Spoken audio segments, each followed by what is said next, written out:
یعنی کہ حضرت یوسف نبی بننے سے پہلے اللہ نے ایک سخت مصیبت میں ڈالا۔ سورہ طلاق کی آیت ہے، حالانکہ یہ ایک وظیفہ بھی ہے۔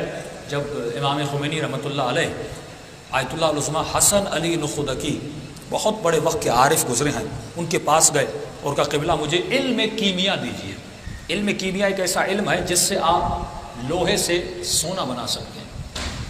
کہا کہ مجھے علم کیمیا دیجیے تاکہ میں سونا بناؤں، اکنومیکلی اپنے لوگوں کو مضبوط کروں اور جس کے بعد میں انقلاب لا سکوں، کیونکہ ظاہر پیسہ چاہیے ہوتا ہے، کام کرنا ہوتا ہے۔ تو انہوں نے کہا کہ خمینی میرے ایک سوال کا جواب دو گا، کون سا؟ کہ اگر یہ علم میں تجھے دے دوں، کیا تو مجھے گارنٹی دے سکتا ہے کہ تیرے بعد اس کا مس یوز نہیں ہوگا؟ کیا نہیں ہوگا؟ مس یوز۔ یعنی آپ میرے پاس آتے کہتے مولانا علم کیمیا دیجیے، اچھا ایسا علم ہے کہ آپ گھر جائیں لوہے سے سونا بنا دیں، اور میں آپ سے پوچھوں اس کا مس یوز تو نہیں ہوگا؟ اگر آپ میں حب زیادہ آپ کے نہیں مولانا مس یوز نہیں ہوگا، بس دیجئے میں سونا بناؤں۔ لیکن وہاں پہ خمینی تھا، اس نے کہا یہ گارنٹی میں نہیں دے سکتا کہ اس کا مس یوز نہیں ہوگا میرے بعد۔ اب جیسے امام خمینی نے انقلاب لایا، اب یہ گارنٹی تو امام خمینی کی نہیں ہے کہ اس کے بعد یقیناً کوئی اچھے ہی لوگ آئیں گے، اب اس کے بعد وہ بعد والے لوگ کی گارنٹی دیں گے جو حکومت پر بیٹھے ہوئے ہیں۔ تو کہا میں تو گارنٹی نہیں دے سکتا کہ اس کا مس یوز نہیں ہوگا۔ تو انہوں نے کہا چلو خمینی میں تجھے کیمیا سے بھی بڑا علم دیتا ہوں، جس پر اگر تو عمل کرے تو اللہ تجھے بہت بڑی کامیابی دے گا۔ اب یہ حکم انفرادی ہے، امام خمینی کے لیے تھا، اگر کوئی آج کا مومن کر سکتا ہے تو کرے، قرآن کا ایک وظیفہ ہے، اگر عمل کرے۔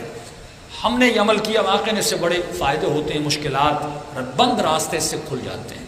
کا ایک کام کرنا، ہر نماز کے بعد جب نماز ختم ہو آیت الکرسی پڑھ لینا، آیت الکرسی کے بعد تسبیح سیدہ فاطمہ الزہرا سلام اللہ علیہا پڑھنا، تسبیح سیدہ کے بعد 3 مرتبہ استغفر اللہ ربی واتوب الیہ پڑھنا، 3 مرتبہ قل هو اللہ احد پڑھنا، 3 مرتبہ صلوات پڑھنا، اور 3 مرتبہ سورہ طلاق کی آدھی دوسری اور تیسری آیت پڑھنا، جو آیت اس طرح ہے کہ من یتق اللہ یجعل له مخرجا ویرزقه من حیث لا یحتسب ومن یتوکل علی اللہ فهو حسبہ قد جعل اللہ لکل شیء قدرا، کہ جو تقوی الہی اختیار کرتا ہے اور اللہ پہ توکل کرتا ہے، خدا اس کے راستہ اور مشکلات کا دروازہ وہاں سے کھولتا ہے جہاں سے اس نے تصور بھی نہ کیا۔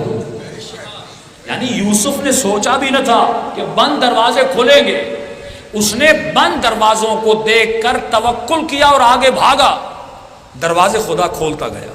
یہ توکل ہے۔ ہم کیا کہتے ہیں؟ ہم توکل اس کو نہیں مانتے، ہم چلتے راستے پر توکل کرتے ہیں۔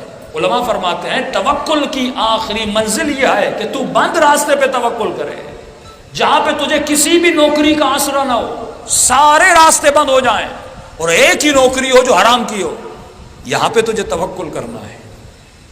اگر توکل نہ کیا کہ بچے کیا کھائیں گے اور حرام کے پیچھے جاؤ گے، فرمایا نہیں۔ اور فرمایا یہ وقت زندگی میں ایک بار آتا ہے، زیادہ نہیں۔